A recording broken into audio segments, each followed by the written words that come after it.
So now I've moved my rollover cable from my switch over to my router, and I'm going to open up my router now. Let's maximize that window. It's going to ask me for my password to get to user mode, and we'll go to privileged mode.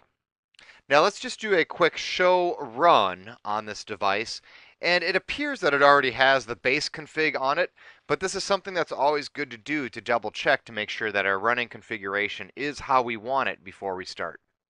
So I have my host name set. Looks like I have an enable secret set, which is what I want. I have a username set. Appears that SSH version 2 is enabled. My Fast Ethernet 0 and Fast Ethernet 1 do not have IP addresses on them, so they are not configured right now. Otherwise, it looks like everything else is set up pretty well on my router. I have my base config done. So really what I need to do now is I need to go configure my sub interfaces. Now the way we can think about a sub interface on a router is it's essentially a trunk port. It's a way for us to put multiple IP addresses on a single interface on a router. And this seems a little goofy. However, when you think about it, a trunk port coming from a switch, specifically an 802.1q trunk tagged frame, that frame has an extra 32 bits in its header. And our switch sends that out with that extra information in it. If our router is not configured to look for that 32 bits, what we're going to find is that that 32 bits is going to be included in other information in the packet header instead, and it's going to get confused, and it won't actually process the packet.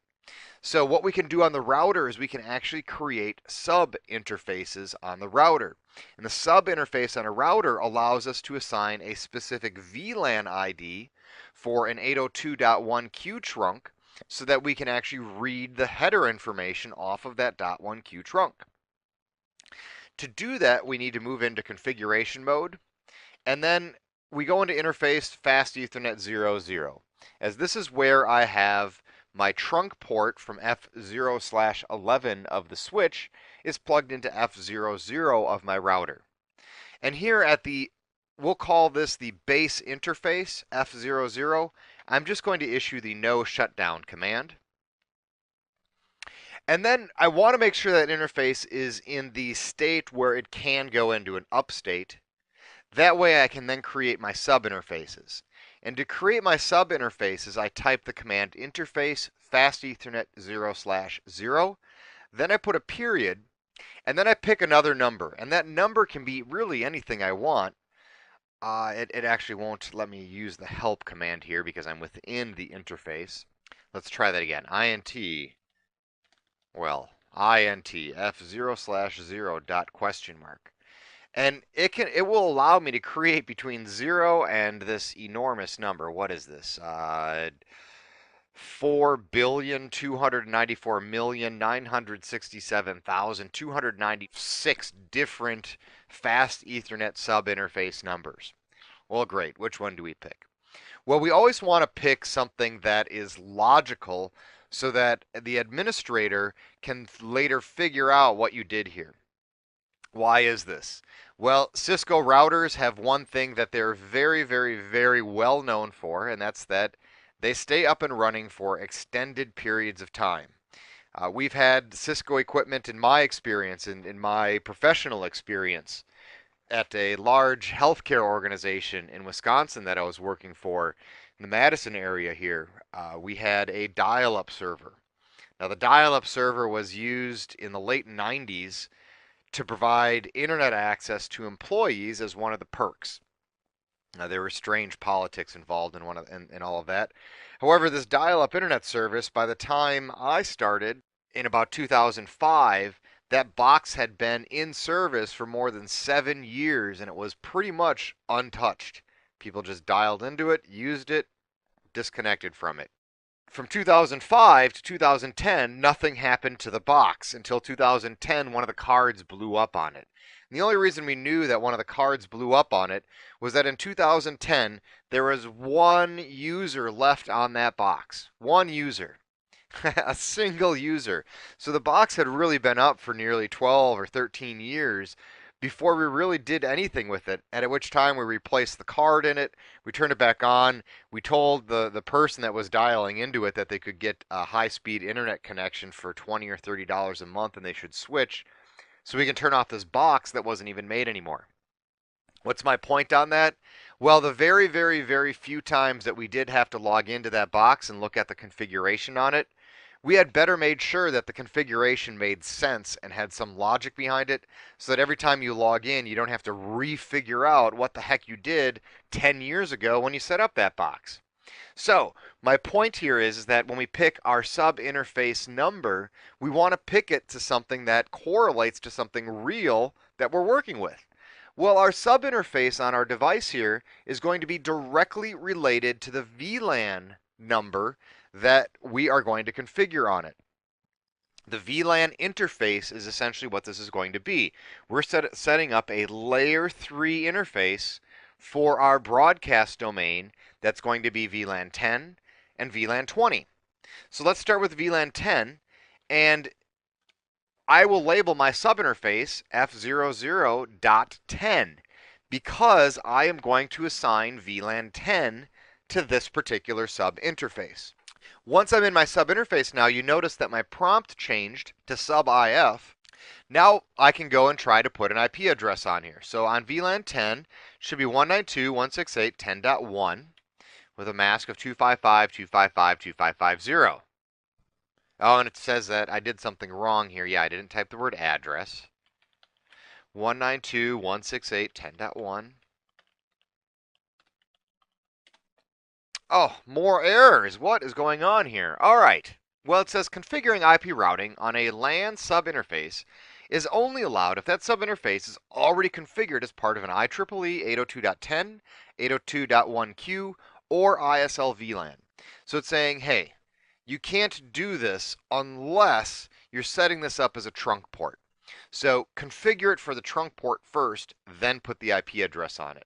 And really what it wants us to do here, the router wants us to set the layer 2 encapsulation type that it can expect on this sub interface before we put an IP address on it at layer 3. So it wants us to configure it in order, first with layer 2, then with layer 3. So to do that, I just specify the encapsulation type. So if I hit encapsulation, really I'm only allowed to put one on here is .1q. So I can put my .1q encapsulation, which didn't complete. Let's find out why. Press the question mark. So encapsulation .1q, and then it wants the VLAN identifier. So I'll put VLAN 10. Now, even though I labeled my sub interface up here VLAN F00.10, that's just a way for me to identify that F0/0.10 is on VLAN 10. I still have to configure the encapsulation on that interface to be correct as well. So I specify that it's encapsulation.1q VLAN 10. And that does the actual specification for layer 2. Now let's go back. I'll use the up arrow to put my IP address back on. I'll issue the no shut command, and I should be in good shape. Excellent. So let's go configure interface fast Ethernet 0/0.20 now. This will be for encapsulation .1q VLAN 20. And now when I put my IP address on here, 10.0.0.1, we'll be all set. We'll issue the no shutdown command.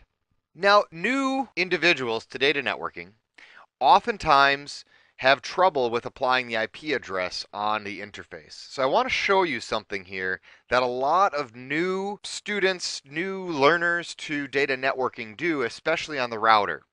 For some reason, there's a belief that the router, since it routes between different networks, that we need to apply just the network IP address to our interfaces.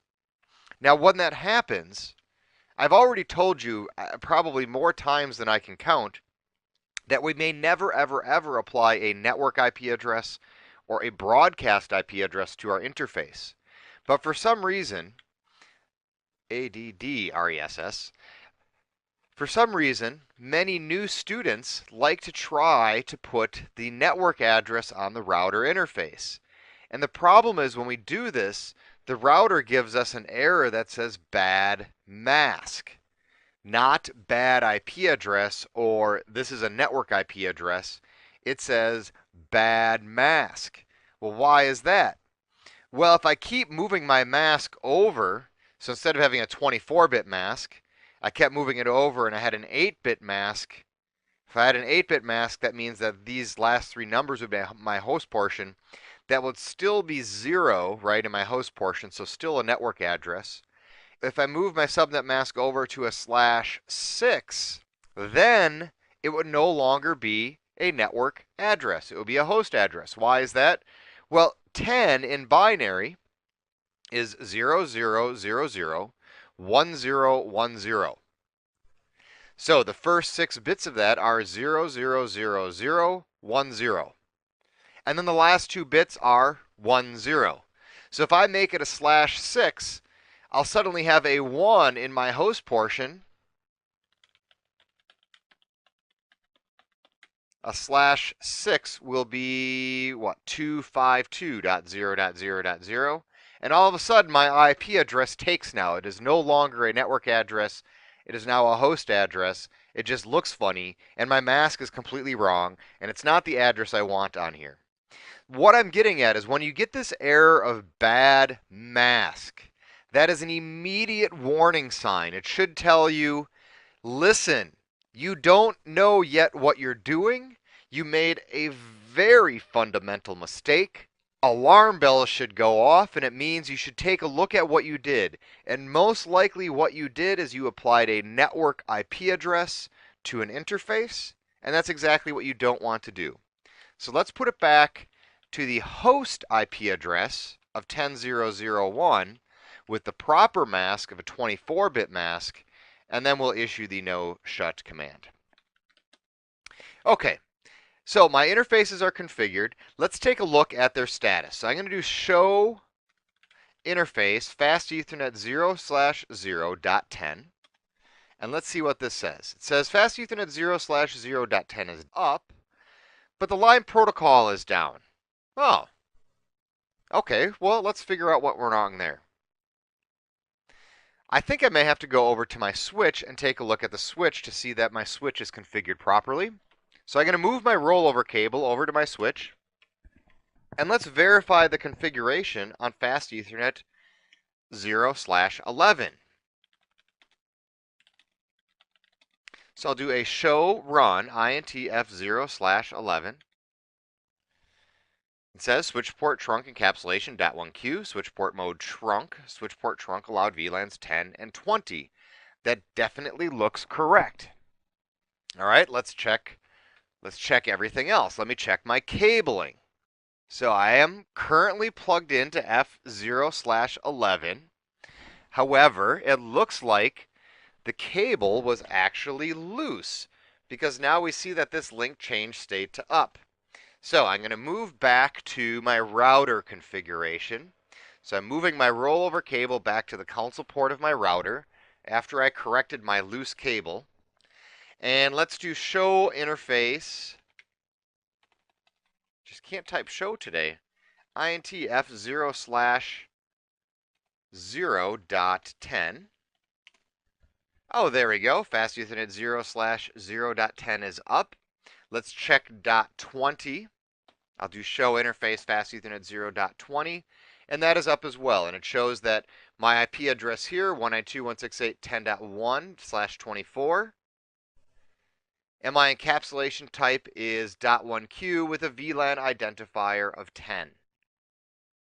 Right, same thing down here, fast Ethernet 0/0.20 up and up. My IP address for the interface 10.0.0.1/24, and my encapsulation is set at 802.1Q for VLAN 20 here. Now, I should have inter-VLAN routing set up.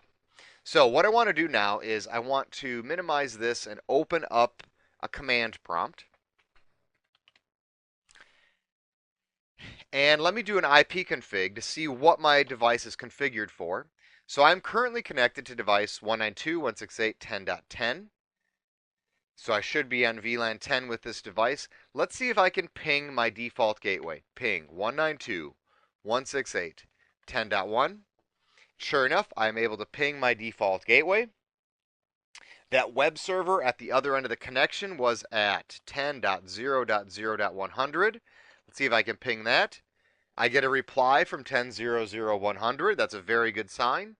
I'm going to open up Google Chrome, and I have a little web server running on my web server over there. It's at http 10.0.0.100.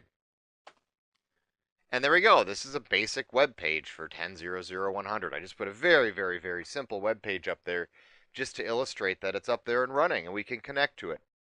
This wraps up how we configure inter-VLAN routing on a Cisco 1841. I do want to show you one more thing before we finished. Let me go back to my PuTTY window here and let's issue the show IP route command so we can see the routing table when we have it set up for sub interfaces.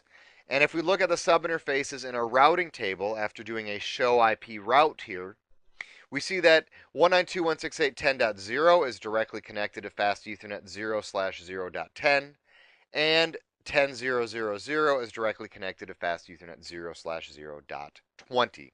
So when we look at the routing table for our sub interfaces, they show up as if they were actually unique separate interfaces on the router, even though it's only the same one. So that wraps up inter-VLAN routing.